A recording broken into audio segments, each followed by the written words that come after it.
তো প্রশাসনের বন্ধুগণ, সাংবাদিক ভাইরা, ভারাক্রান্ত হৃদয়, ব্যথিত মন, কথা বলার ভাষা নেই। আপনারা জানেন 7ই অক্টোবর থেকে ফিলিস্তিনের উপরে এক জারজ রাষ্ট্র, অবৈধ রাষ্ট্র, দখলদার রাষ্ট্র ইসরায়েল মধ্যপ্রাচ্যের বিস্ফোরা কিভাবে নিরপরাধ মাসুম নিষ্পাপ নারী এবং শিশুদের উপরে টনে টনে বুমবিং করে হত্যা করতেছে।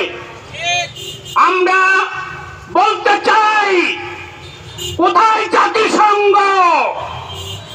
আজকে মুসলমানদের উপরে ভাবে নির্যাতন হয়, জাতিসংঘ কেন নিশ্চুপ আছে? বিশ্বের মুসলিম জানতে চায় আজকে মানবতা দরদি যারা মানবতা নিয়ে যারা কথা বলেন তারা কোথায়? তারা কেন চুপ করে আছেন? চুপ থাকার কারণ আমরা বুঝি। কারণ হলো আজকে যারা নির্যাতিত হচ্ছে তারা হলো মুসলমান। এই মুসলমানদের উপরে অন্যায়ভাবে অত্যাচার করতেছে, নির্যাতন করতেছে, হত্যা করতেছে, যার কারণে এই মানবতা গোষ্ঠী আজকে চুপ করে আছে, জাতিসংঘ চুপ করে আছে। স্পষ্ট ভাষায় বলতে চাই, এই জাতিসংঘ মুসলিম নিধন জাতিসংঘ। আমরা এই জাতিসংঘ মানি না। বিশ্বের মুসলিম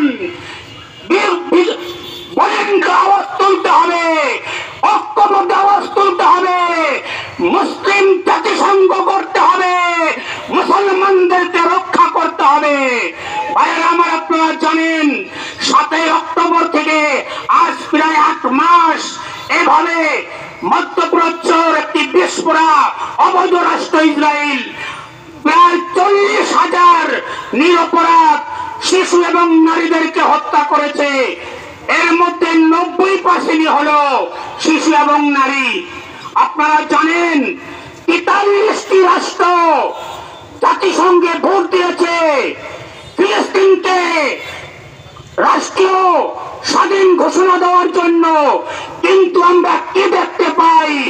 আজও কেন এই জাতিসংঘ ফিলিস্তিনের পাশে দাঁড়ায় না? আমরা আরো কি দেখতে পাই?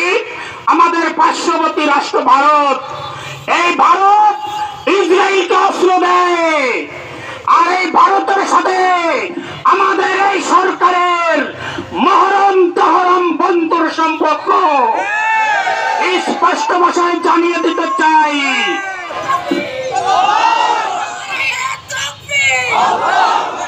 আমার আমরা স্পষ্ট ভাষায় জানিয়ে দিতে চাই, ভারতের মনোরঞ্জন করার জন্য যদি আপনি সরকার ফিলিস্তিনের পক্ষে না দাঁড়ান, পীর সাহেব চরমনার নেতৃত্বে বাংলাদেশের 92% মুসলমানদেরকে সাথে নিয়ে সারা বাংলায় গণ আন্দোলন সৃষ্টি করে এই জালেম অবৈধ অনির্বাচিত ভারতের দাবেদার আওয়ামী জালেম সরকারের উৎখাত করে ইসলামী আন্দোলন, ইসলামী সরকার কায়েম করে আমরা ইনশাআল্লাহ ইসরায়েলের বিরুদ্ধে ফিলিস্তিনের মুসলিম মানুষের পাশে দাঁড়াবো।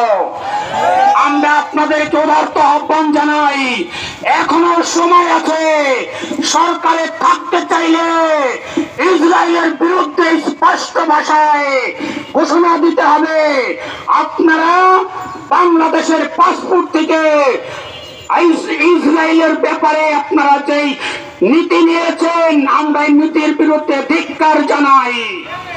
আমরা বাংলা ভাষায় স্পষ্ট করে বলতে চাই, ক্ষমতায় থাকতে হলে মুসলমানের পক্ষে থাকতে হবে, ইসরায়েলের বিরুদ্ধে দাঁড়াইতে হবে, আর নাই ক্ষমতায় থাকা যাবে না। তাই আমরা আপনাদেরকে উদারত আহ্বান জানাই, দেশবাসীকে, আমরা হয়তো ইসরায়েলের বিরুদ্ধে ফিলিস্তিনে যেতে পারবো না, আমাদের করণীয় আছে। আজকের থেকে, এখন থেকে আমরা যত প্রয়োজনীয় নিত্য প্রয়োজনীয় পণ্য ক্রয় করব, ইসরায়েলের পণ্য কোনটা জিজ্ঞাসা করে ওই পণ্য বয়কট করব, ভারতের পণ্য বয়কট করব, তারপরে আমরা ফিলিস্তিনিদের পক্ষে থাকবো ইনশাআল্লাহ।